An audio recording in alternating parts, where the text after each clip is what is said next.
उत्तराखंड में जिस तरीके से पार्किंग की समस्या लगातार पर्यटकों को झेलनी पड़ती है, अब आने वाले दिनों में यानी कि आने वाले सालों की बात करें तो पर्यटकों को अब पार्किंग की समस्या नहीं झेलनी पड़ेगी, क्योंकि उत्तराखंड सरकार नई पार्किंग नीति लेकर आ रही है जल्द, और कैबिनेट में इसे रखा जाएगा और इसको पास कराया जाएगा। कैबिनेट में पास कराने के इसके दो लाभ होंगे। एक तो लोगों को रोजगार मिलेगा, दूसरा पर्यटकों को और लोकल जनता को पार्किंग की सुविधा जो है वो मिल पाएगी और जाम से निजात मिलेगी। अब वाहन पार्किंग करने की राह आसान हो रही है और जल्द ही इसे कैबिनेट में इस पार्किंग नीति को लाया जाएगा। इसके क्या क्या फायदे होंगे? प्रदेश में वाहनों की पार्किंग का बड़ा झंझट खत्म होगा। सरकार नई पार्किंग नीति लाने की तैयारी में है। इस पर जनता और टाउन प्लानिंग विभाग से फीडबैक ले लिया गया है। शहरी विकास विभाग इसे जल्द ही कैबिनेट में रखेगा। और इसकी बात क्या है, हर साल पार्किंग की मुसीबत और लगातार बढ़ते जा रहे वाहनों की संख्या, पर्यटकों का बोझ देखते हुए सरकार ने 2 साल पहले जो है पार्किंग नीति लाने का फैसला किया था, घोषणा की थी, लेकिन 2 साल से ये पार्किंग नीति नहीं आ पाई। पार्किंग नीति का ड्राफ्ट तैयार कर लिया गया है। इसके बाद इसे विभाग ने इसे जनता और टाउन प्लानिंग विभाग के सुझाव के लिए भेजा है। नीति लगभग फाइनल हो चुकी है, जो जल्द ही कैबिनेट में लाई जाएगी। अब कैबिनेट में क्या क्या लाया जाएगा ये बताता हूँ। होटल, रेस्टोरेंट, अस्पताल, कॉलेज को सार्वजनिक पार्किंग भी देनी होगी। अगर कोई होटल, रेस्टोरेंट, अस्पताल या कॉलेज अपनी पार्किंग कहीं और बनाता है तो उसे नियमों का पालन करना होगा। साथ ही उस पार्किंग का एक हिस्सा सार्वजनिक पार्किंग के लिए भी रखना होगा, ताकि जो बाहर से आने वाले जो वाहन हैं उन्हें वहां पार्क किया जा सके। ये तय किया गया।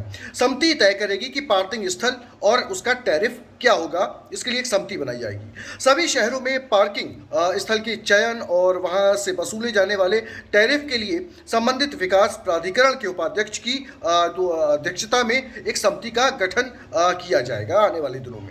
इस समिति में पुलिस अधीक्षक या उनका नॉमिनेट सदस्य नॉमिनेट, नगर नियोजन विभाग का प्रतिनिधि, अपर जिला अधिकारी प्रशासन, स्थानीय निकाय से मुख्य नगर अधिकारी या अधिशासी अधिकारी, यातायात निरीक्षक, अग्निशमन जैसे अधिकारी इसमें शामिल होंगे।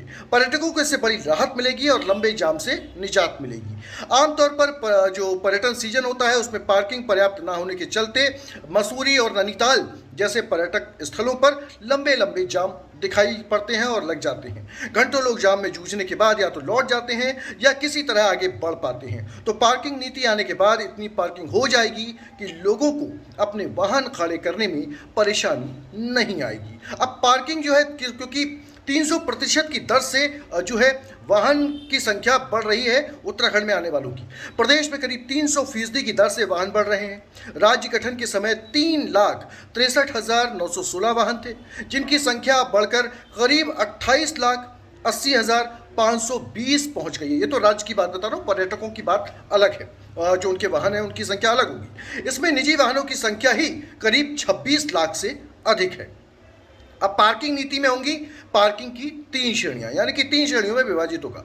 पहली श्रेणी, इसमें सरकारी पार्किंग स्थल होंगे जिन्हें प्राधिकरणों के माध्यम से तैयार किया जाएगा। इसके बाद संचालन के लिए स्थानीय निकायों को इन्हें सौंप दिया जाएगा। ये व्यवस्था भी रखी जा सकती है कि पार्किंग से होने वाली आय में प्राधिकरणों का भी हिस्सा हो। दूसरी श्रेणी में आएंगी public private partnership, PPP mode की जो पार्किंग होगी वो। इसके तहत सरकार प्राइवेट संस्था के माध्यम से पार्किंग स्थल विकसित करेगी। तीसरी श्रेणी की अगर हम बात करें जिस तरीके से है, उसमें यह श्रेणी प्राइवेट पार्किंग स्थलों की होगी।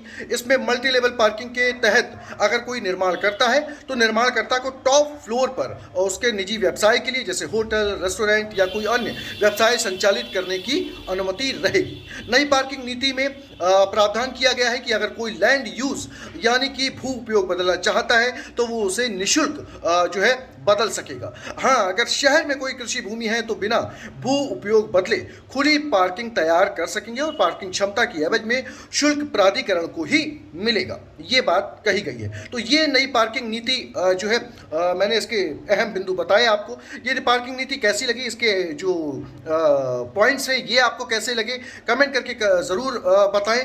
और क्या इससे लोगों को रोज़गार मिलने में सहायता होगी, या इससे पार्किंग की कमी जो है पूरी हो सकेगी और पर्यटक जो जाम लंबे लंबे लगते हैं उससे निजात पा सकेंगे, आम लोगों को राहत मिलेगी?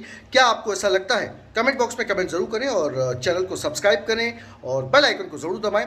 आपको वीडियो कैसा लगा ये ज़रूर हमें कमेंट बॉक्स में, मैं बार बार कह रहा हूँ, कमेंट ज़रूर करें। बहुत बहुत शुक्रिया हमारे साथ जुड़ने के लिए।